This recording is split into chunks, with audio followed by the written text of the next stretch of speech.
কিভাবে খুব সহজে আপনার একটি ফেসবুক পেজকে অন্য একটা প্রোফাইলে ট্রান্সফার করে নেবেন। আমরা সবাই জানি যে একটি ফেসবুক পেজ একটা প্রোফাইলের আন্ডারে থাকে। আমরা কোনো সময় কোনো কারণে যদি আমাদের একটা পেজ অন্য একটা প্রোফাইলে নিতে চাই তো সেটা কীভাবে নিব। অনেক সময় পেজ বিক্রির ক্ষেত্রেও কিন্তু ট্রান্সফার করতে হয় বা অনেক সময় হ্যাকিংয়ের ভয় থাকলেও কিন্তু পেজটা একটা প্রোফাইল থেকে অন্য একটা প্রোফাইলে আমরা অনেক সময় ট্রান্সফার করে থাকি। তো অনেকে কিন্তু জানে না যে কীভাবে আসলে পেজটা কীভাবে ট্রান্সফার করতে হয়। তো সেটা আজকের এই ভিডিওতে আমি আপনাদেরকে দেখাবো। তো ভিডিওটা স্কিপ না করে ধৈর্য সহকারে দেখলে বিষয়টা বুঝতে পারবেন যে কীভাবে আপনি খুব সহজেই আপনার একটি ফেসবুক পেজকে অন্য একটা প্রোফাইলে ট্রান্সফার করে নেবেন। তো সেই জন্য আপনি চলে আসবেন আপনার ফেসবুক অ্যাপ্লিকেশনে, তারপর এখান থেকে ক্লিক করবেন, তারপর এখান থেকে আপনি আপনার প্রোফাইলটা সুইচ করে নেবেন।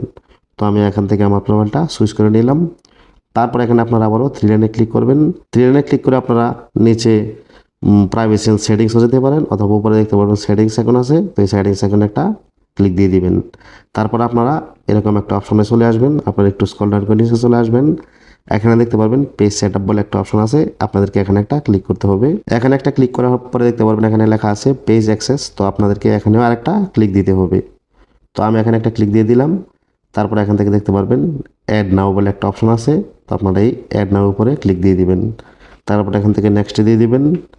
তারপর এখান থেকে আপনি এখন আপনার এই পেজটাকে যেই প্রোফাইলের আন্ডারে নিতে চান সেই প্রোফাইলটা এখানে সার্চ দিয়ে বের করে নেবেন।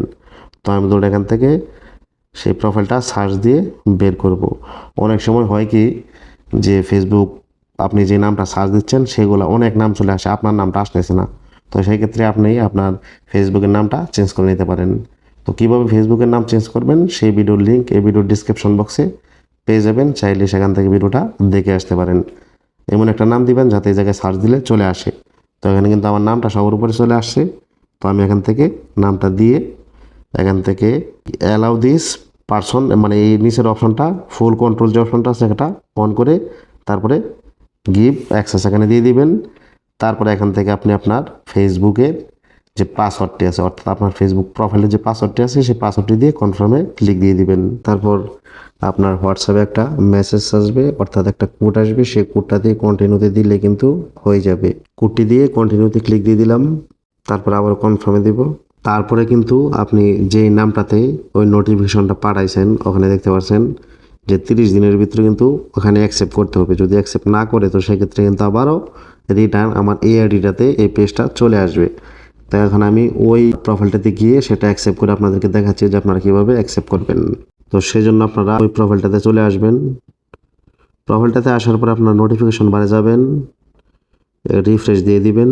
রিফ্রেশ দিলে কিন্তু আপনারা ওই নোটিফিকেশনটা দেখতে পারবেন বা ইনভাইটটা দেখতে পারবেন এখানে কিন্তু এই যে ইনভাইটটা কিন্তু এই জায়গায় চলে আসছে, দেখাই আমি আপনাদেরকে। এই যে এখানে, তো এখানে একটা ক্লিক দিব, তারপর এখানে রিভিউ ইনভাইট এখানে দিয়ে দিব, তারপর নেক্সটে দিব, তারপর এখান থেকে অ্যাকসেপ্ট দিয়ে দিব।